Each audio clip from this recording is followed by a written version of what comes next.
Hello and welcome to Business Line editorials for August 17, 2023. Please listen to this at 2x speed and we'll cover the editorial and the main points, just the main points of it. The first article is on ground realities, which talks about the July inflation, which is more than transient question.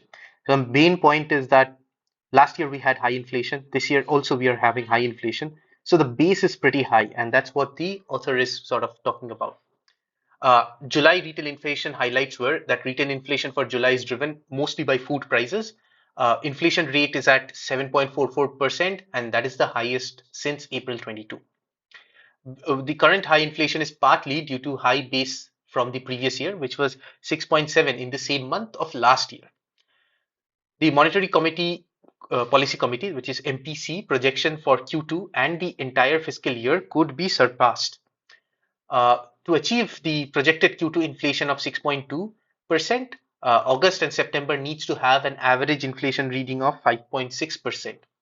And the challenge is the weak monsoon might pressure food and fuel prices. Uh, Core inflation versus food and fuel inflation. So the core inflation, which excludes food and fuel, is at 5.1%, which suggests that curtailed inflation expectation. And now the MPC's approach is focusing on core inflation and considering food inflation as a transient issue. So they're not looking at food inflation right now. Interest rates are not a solution for the supply side problem, which is in the food inflation. So with monetary changes, nothing much can be done. If adverse monsoon increase, overall inflation expectation would also increase. So MPC might need to maintain tight liquidity. The drivers of food inflation are tomato, potato, and onion, which impacts food inflation despite their low weight in the index. Cereal inflation is not transient and it is showing a constant increase, which is shown in the article. Pulses inflation also remain high due to decreased acreage. Dairy inflation is affected by fodder availability and also the lumpy skin disease. Structural factors could also contribute to rising food prices. Also, we have an election coming. Yeah. Now, there's a last part which talks about CPI overhauling. Now, CPI weights are based on the 2011-2012 Consumer Expenditure Survey, and the current weight allocation may not match current consumption pattern. Services like entertainment and telecom are underrepresented, which are also necessary, and a new customer expenditure survey is necessary for accurate policy making due to the imperfect price data. That's the article. Next article talks about feeding allure of Mauritius as a tax haven, and it talks about the around 2012, which was the most preferred location, and currently what is a number of FBI and assets under custody from various parts of the world. Again, I'll summarize this one. So the main points of the text was Hindenburg research report on Adani Group, which gained attention. Stock market regulator requested an extension for submission of status report on the issue. The regulator's nearing completion of inquiry indicates potential impact on foreign portfolio investors using the Mauritius route. Now, they were using this because of the low-cost jurisdiction.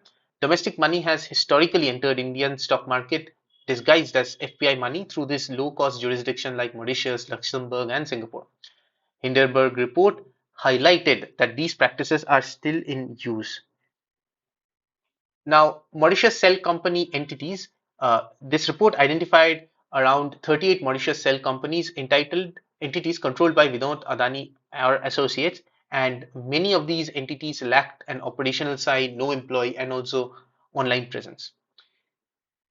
Now, SEBI's inquiry impact. So, the SEBI's investigation into Adani's issue could impact shell companies based in Mauritius. FPI and FDI inflows from Mauritius have decreased significantly already. As regulatory scrutiny tightens, Mauritius' allure as a financial sector could diminish. Shift in also FPI sources, which is also highlighted over here. US has surpassed Mauritius as the top source for FPI money due to increased scrutiny and tax changes. Assets held by FPI from Mauritius have remained flat from 2012 to 2013. Uh, so tax advantage changes. Mauritius was previously preferred for its tax advantage because of the double taxation DTAA. Changes have altered the tax landscape. Capital gains arising from Indian investors' investments are now taxed in India.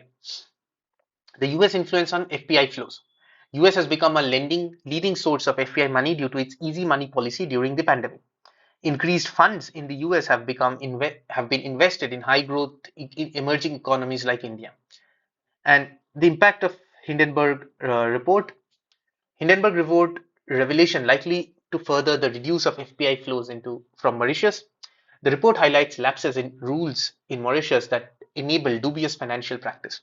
SEBI's recent moves, such as requiring FPI to declare ultimate beneficiaries, aim to tighten oversight on entities using tax havens and illicit practices. SEBI's investigation could lead to new regulations to plug loopholes in concealing ownership, and this might result in more FPI shifting away from Mauritius. Despite concerns about external account and the rupee, India remains a preferred destination for foreign funds. The attractiveness of India to foreign funds suggests that concerns about money laundering shouldn't hinder regulatory actions. Next article, an incremental CRR, which is a painful pill for the economy. RBI's tool is expected to bring down inflation, but it is too early to assess the impact on the broader economy. And so the main point of the text, RBI announced an ICRR of 10% on the increase in banks' net demand and time liabilities (NDTL) between May 19th and July 28th, and it is intended to absorb surplus liquidity in the banking system. Effective from fortnight beginning August 12th, applicable to scheduled banks including commercial banks, cooperative and regional rural banks. ICRR is a targeted tool to manage liquidity. Required percentage of incremental NDTL maintained as cash reserves with RBI, designed to address excess liquidity. Now, temporary measures to be reviewed in 3 months. Potential impact on banking and economy. ICRR could reduce money available for lending, potentially leading to higher interest rates. Might make capital raising more challenging for banks, impacting profitability. Expected to stabilize the rupee and potentially reduce inflation. Impact on interest rate and growth.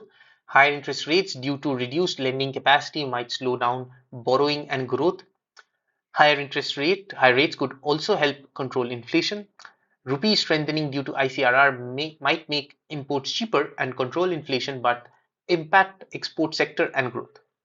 Stock market implication. ICRR could lead to lower stock prices as investors become cautious about economic outlook.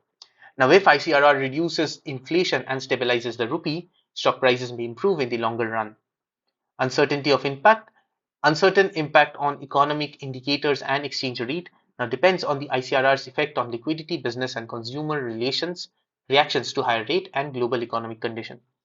RBI to monitor the situation closely and take additional measure if needed to combat inflation, and the long-term impact of ICRR is yet to be determined. Possibility of extended measure if surplus liquidity continues to be a concern. The measures, including ICRR, are anticipated in aid to reduce inflation in the coming months. So that's the main highlight of this entire article.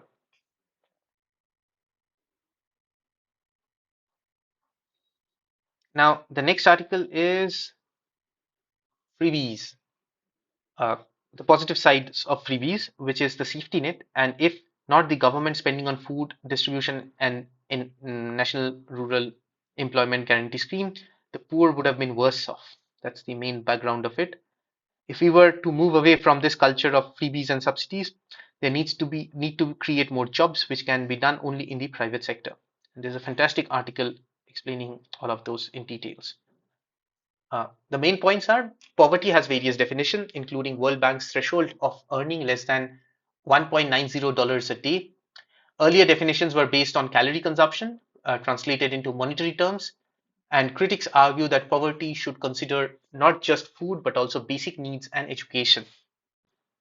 The UNDP, Oxford, and Niti Aayog survey provides insight into poverty using multidimensional indicators. Poverty headcount estimated at around 15 to 16.5% based on these reports. Now, differences in deprivation rate between these reports and Global Hunger Report. Government initiatives are that government provided free food to over 800 million during the pandemic, highlighting the need for policy support vulnerable households despite difference in definitions, and access to essentials like fuel, electricity, water, sanitation improved due to this government politics. What are the two implications for government roles? So government's role as a welfare state is essential to bridge gap in access to basic needs. And government should also provide free toilets, water, electricity, and housing, crucial for improved living conditions, which are also termed as freebies actually. Now, balancing expenditure and creating jobs. To move away from reliance on subsidies, just a second. Yeah, to move away from reliance on subsidies, job creation in the private sector is crucial, and also this is needed. Uh, the way one Another way to do is a sustained high growth rate needed for such job creation. The state expenditure and freebies. Now, state expenditure on development, education, health, law and order has implication for fiscal discipline. The concept of freebies or subsidies criticized in terms of fiscal discipline and the importance of redistribution to address deprivation in the emerging market. So redistribution is very important. Now, what is the quality of expenditure? It should balance need between capital expenditure, capex for development, and subsidies for poor. State governments often provide free power, transport, etc. support to the poor, but there should be a balance while capping such expenses which can ensure fiscal responsibility. From an emerging market perspective, providing subsidies and freebies is essential for poverty reduction. Poverty alleviation requires a holistic approach that addresses both immediate needs and long-term development. This article has more details over here. One can go through it. I mean, talks about the multimodal poverty index and some things over here. Yeah. Then, can endorsers of health and wellness brands be made accountable?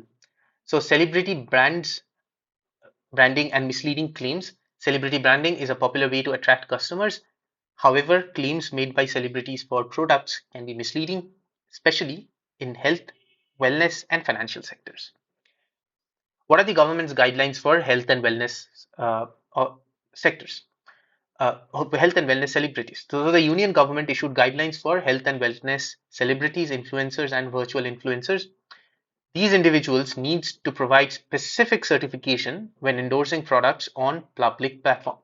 Certified medical practitioners and health fitness experts must disclose their qualification when making health related claims. Now, there should be a clear disclaimer required. Celebrities endorsing health related products or services must provide a clear disclaimer. Endorsers should review and substantiate the claims before endorsing a product. A disclaimer should be included stating that their content is not a substitute for professional medical advice. Exceptions and definitions. The guidelines exempt general wellness and health statement not tied to specific products, services, or condition. Effective implementation and self-regulation.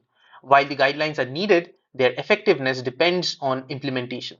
Self-regulation by shadow consumer-centric organization in the private sector is essential. The success of these guidelines in fixing accountability and ensuring self-regulation remains to be seen. That's all for today. Thank you.